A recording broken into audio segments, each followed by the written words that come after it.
So we are, I think, officially getting into REN FAIRE season. I'm already seeing a bunch of videos pop up on my YouTube feed. People getting outfits, going to REN fairs, having a good time, and I'm missing out. I am actually going to be going to a REN fair near me. I don't know when this video is coming out. I was going to say like in a couple of weeks, but I don't know if it's coming out the same month or not. Regardless, I am going to one, and we're actually going to get into that a little more. But I thought it would be really, really fun to design some REN fair outfits because I was talking with my friends and they had never been and they wanted to design outfits, but they weren't really sure how to go about it. So I sort of thought I might delve into it a little bit. I think it's obviously different because I have an artistic background, so I'm just like, I'll just draw what I want. But I want to show that I'm starting with a base of, you know, me, I guess, but this is all going to be drawn fairly loosely, mostly because I don't think it's a great idea to go ahead and draw something super, super detailed right off the bat. I think it's great to do very loose sketches, so it's easier to sort of expand upon them as you either start gathering fabric or materials or patterns. I feel like the details always sort of start to come into place as you get going, which, truth be told, is kind of the fun part. Like, you're like, I didn't realize I was gonna have this little bauble or detail or item attached with this outfit, but it's here now because I found it and now it's in my hands. And I think the fun part about this is that when you start to gather pieces, and I think this goes for fashion as well in general, when you gather pieces you realize that they can be used for more than one outfit or theme, quote unquote. I think that's more appropriate for REN fair stuff, not necessarily fashion, but I'll explain as I go along these pieces that I have and how versatile that they are. Some of them, obviously, as we go forward, they won't be versatile. I will only be able to use these for either this outfit or this particular theme, which is also fine. But a couple of these outfits that I'm designing, I already technically have, so I'll talk a little bit more about them as I have them, or how I made them, or what I want to change about them. And then there's a couple at the end that I don't quite have that I'll talk about maybe what I want to do. So, I figure we get into it right away. The first outfit I'm drawing is the first outfit I've made for the first ever REN fair I ever went to. I wanted to do a vampire pirate. Sometimes when making these outfits, I feel like it's best to, rather than gather pieces and find a story that way, I like to make a story, quote unquote, and then go ahead and design an outfit around that. So, this is a vampire pirate. I figured this would be a lady who was, instead of cursed to be a vampire, it's an adjacent curse. I wanted her to be like she's a pirate by day, but some sort of blood-sucking, flesh-eating demon thing by night. So it's sort of, I guess, almost like a werewolf by like full moon, but like vampire instead. Anyways, so she's got a very, very big, flouncy pirate shirt or tunic, which I actually did make myself, and it's actually a very incredible, versatile piece of attire for REN fair specifically.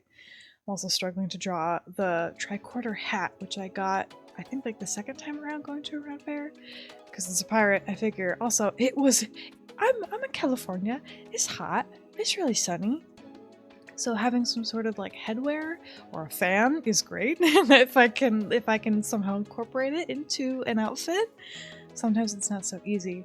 And I'll get to colors later. I do line art, but she's got like an overcoat vest that I got from Hot Topic, really crappy pirate pants that I made, and boots that I already have. So there is like normal attire that you can get that will fit, which is great. other times you do have to either make them or thrift them. Thrifting is also great. And then I made it's called a frog. The thing that holds the sword. I guess it's a frog or a scabbard or a sheath. Anyways. And then the bracers I also had made myself as well. The outfit I'm currently drawing is the outfit I currently am going to be wearing this year that I made entirely from scratch, other than the pants and the boots, right? Yeah. So this is a Lily of the Valley inspired knight. I wanted her to be cursed by lilies of the valley. They're really, really pretty, but they're also technically poisonous. I'm not sure if it's poisonous via eating them or touching them, or both. But it's the same boots, and then just black leggings, and then a black cotton shirt that I made after a couple tries. And it's great because all of these fabrics are cotton or some sort of more natural fabric, so they're very, very breathable. I tried it all on the other day. Despite wearing all these layers, I felt great, although I was inside and it's like a little cooler, so we'll see.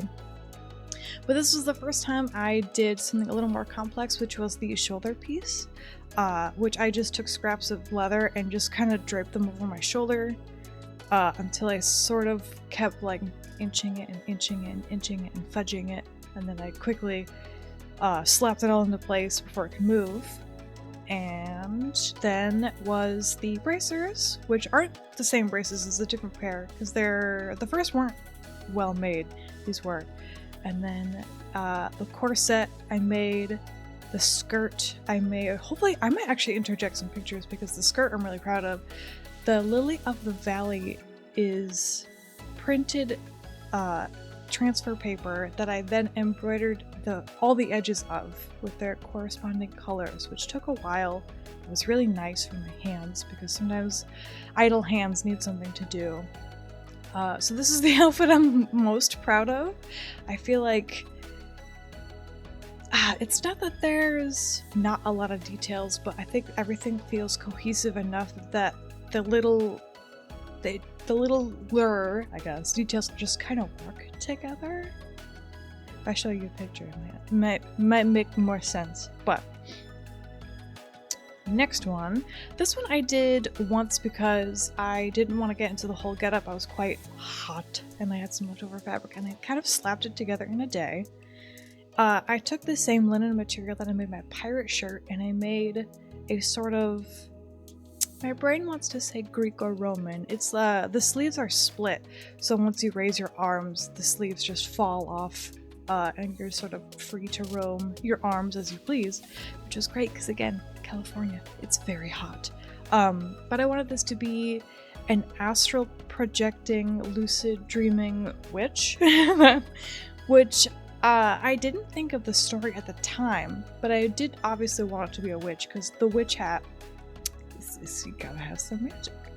But I thought it would be fun to have a holster for your wand because ha ha ha ha.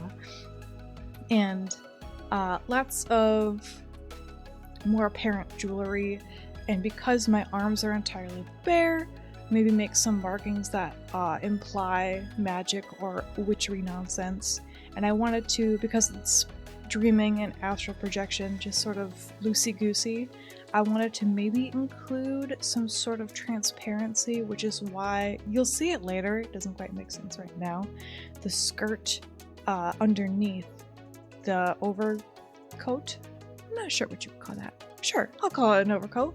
It's transparent, which is why I added leggings underneath, although that's kind of a lot of layers, so that might need to change. The thing about these is that it depends on what your weather is like. Again, California, very hot. So you do have to be careful about what you're wearing in some circumstances and dressing appropriately despite wanting to do something very layered. If you're using natural fabrics, that definitely helps. But bring a fan, or like a hand fan or a hat perhaps, and a water bottle, and drink lots of water. Because usually it's summer for Ren Faire and it gets pretty warm. But you're also moving and grooving. The next one, because it's hot, I don't typically like to show a lot of skin.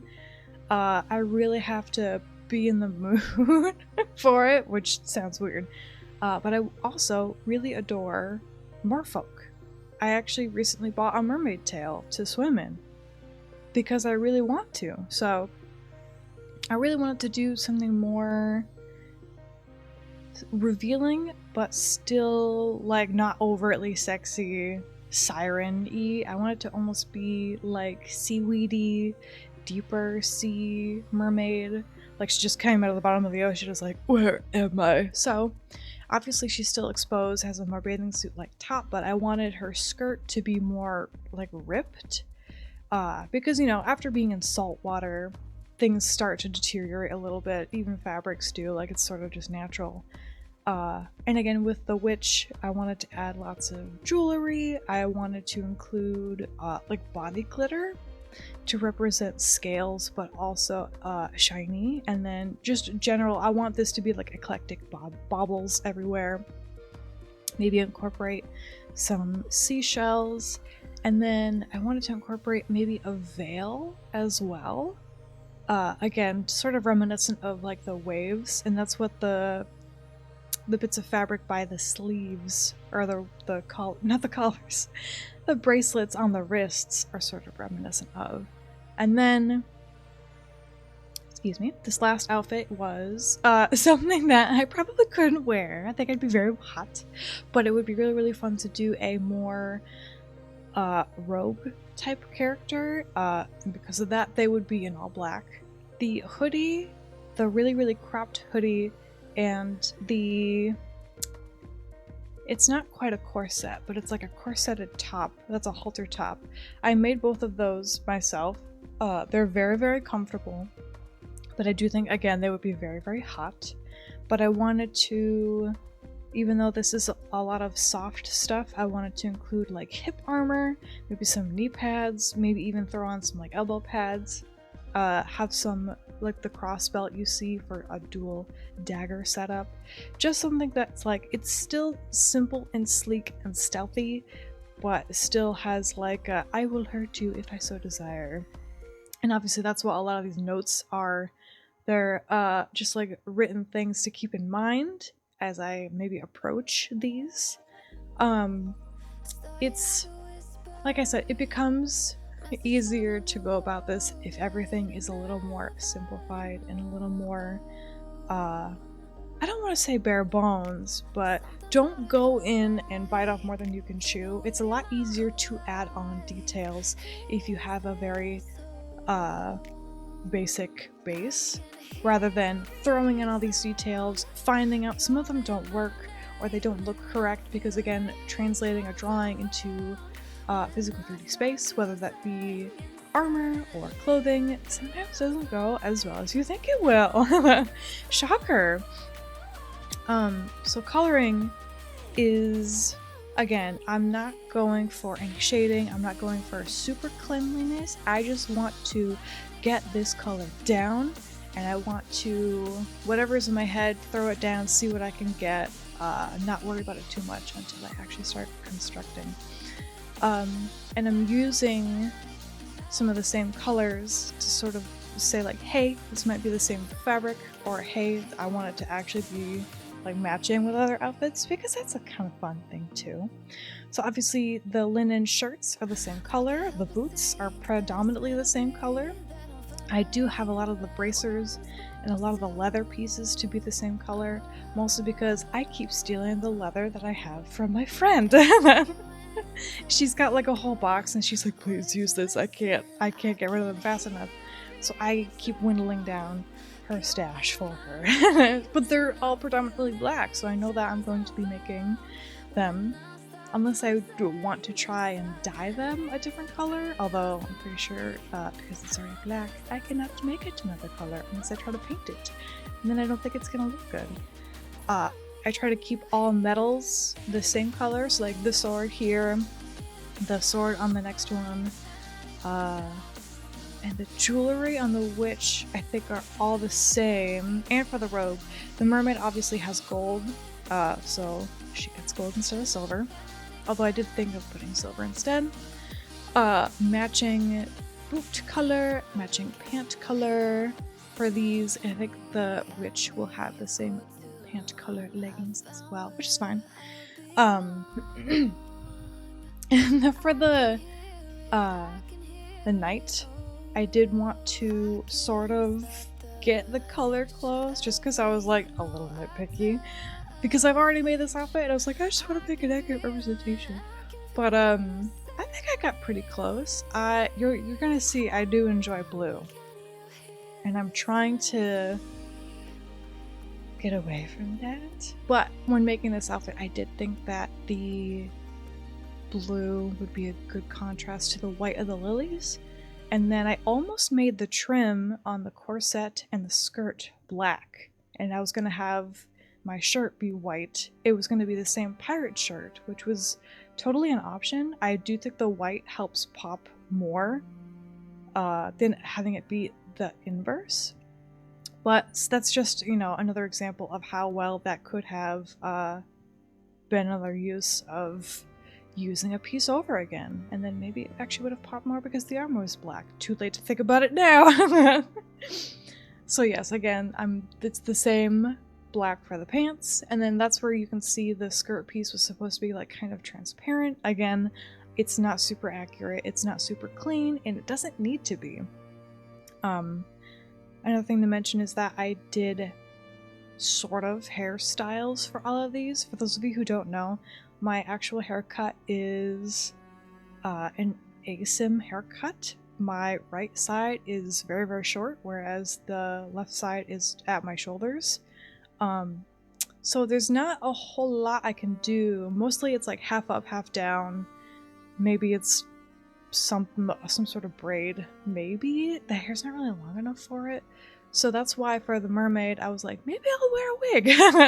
There's not a lot of complexities going on with the outfit, and it would be pretty cool to sort of enhance it with a wig. Now, it's not by any means necessary, and it might not end up being that way. I just think, especially for a merfolk who is like this sort of mysterious thing, it would be nice to have like fun, flouncy hair. Maybe that looks wet or like seaweedy. And that's where you can also see the transparency too with this. I think the veil would be really, really fun. I don't know, something about the transparent fabric or like a shawl would be really, really fun. And then, like I said, for the robe, it's gonna be predominantly black, but I thought I would change it up, and I made the leather bits brown. And then at that point, even then, it was still feeling a bit dull, and I didn't want to necessarily like add on to the pre-existing clothing pieces because I didn't want to change them. I want them to be daily wear, but for the sake of it, I drew on some markings on the sleeves and the hip armor, which is fine.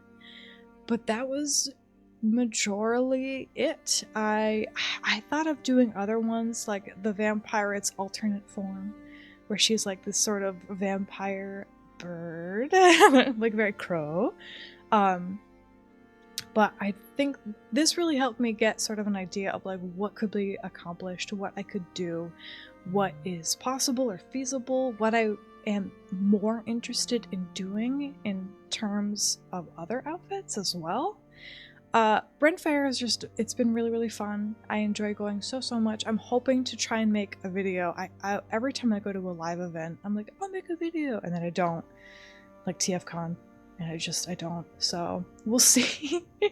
We'll see about it. But I would love to hear your guys' ideas for REN FAIREs. If you've got any costumes for REN FAIREs, go thrifting, have fun with it. Don't get too caught up in being perfect or anything. It's just meant to be fun. But leave a comment down below about what you're up to. If you've got any projects going, I would actually love to hear about that. And I will see you guys next time. Have a lovely day and take care of yourself. Bye! This video was made possible with the support of my patrons. $5 Ghoul shoutout goes to Kelly, $10 Imp shoutout goes to Lapis Dragon 01, and special shoutout goes to my $20 Demon Tier patrons, Mimi Chai and Jay Laughs. See you guys next time. Bye!